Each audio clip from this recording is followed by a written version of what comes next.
दिल्ली पर अध्यादेश को लेकर केंद्र और आप सरकार के बीच जारी खींचतान के बीच दिल्ली के मुख्यमंत्री अरविंद केजरीवाल विपक्ष का समर्थन जुटाने की कोशिश कर रहे हैं। आप संयोजक ने दिल्ली में उनके आवास पर बिहार के मुख्यमंत्री नीतीश कुमार और उप मुख्यमंत्री तेजस्वी यादव का स्वागत किया और उनसे मुलाकात की।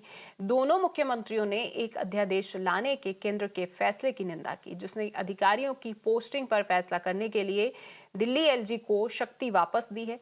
केजरीवाल ने बिहार के सहयोगी दलों से राज्यसभा में उनके समर्थन की अपील की और जब संसद के ऊपरी सदन में अध्यादेश पेश किया जाता है।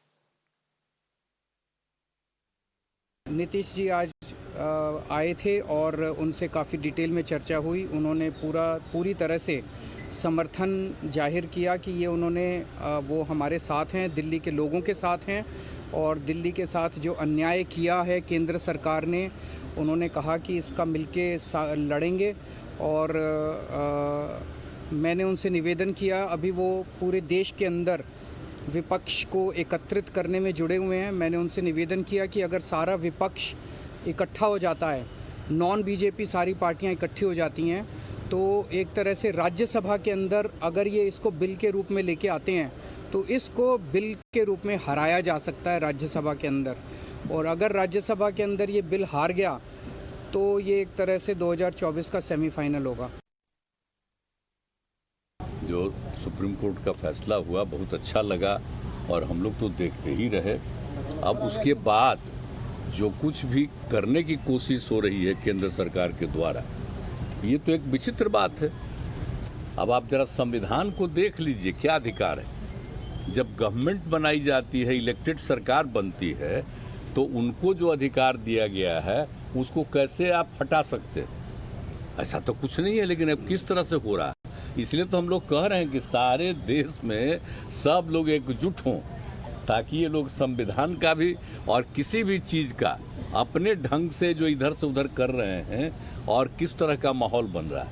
आप दिल्ली में इनको लोगों ने किस तरह से बहुमत दिया है और किस तरह से सब लोग साथ हैं, और हम लोग इस बात को मानते हैं कि काम कर रहे हैं, बहुत अच्छा काम कर रहे हैं। आज की मुलाकात खास तौर पे इसलिए है कि जो लोकतंत्र है, लोकतंत्र में चुनी हुई सरकार को जो अधिकार मिले हैं और जिस प्रकार से जो नॉन बीजेपी स्टेट में जिनकी भी गवर्नमेंट है, बीजेपी लगातार उनको तंग कर रही है, परेशान कर रही है। तो जो परेशानी अरविंद केजरीवाल जी झेल रहे हैं, हम यहाँ पूरी तरीके से इनको समर्थन देने आए हैं कि इनके साथ अन्याय कर रही है केंद्र की सरकार। और जब सुप्रीम कोर्ट का जब जजमेंट आ गया तो सारी चीज़ें स्पष्ट हो गई, तो कुछ कहने वाली कोई बात ही नहीं है। पी चिदम्बरम, सुरेश कलमाड़ी, वीरप्पा मोइली, सलमान खुर्शीद, मुलायम सिंह यादव, श्री प्रकाश जायसवाल, जगमोहन रेड्डी, कपिल सिब्बल, कमलनाथ, फारूक अब्दुल्ला, लालू यादव। अभी और भी बहुत हैं जो मैं समयाभाव में नहीं ले रहा हूं। इनको अरविंद केजरीवाल भ्रष्टाचार की प्रतिमूर्ति मानते थे और अचानक वो व्यक्ति इन सभी लोगों से गलबहियां करने लगे। कई तस्वीरें तो सभी को पता है।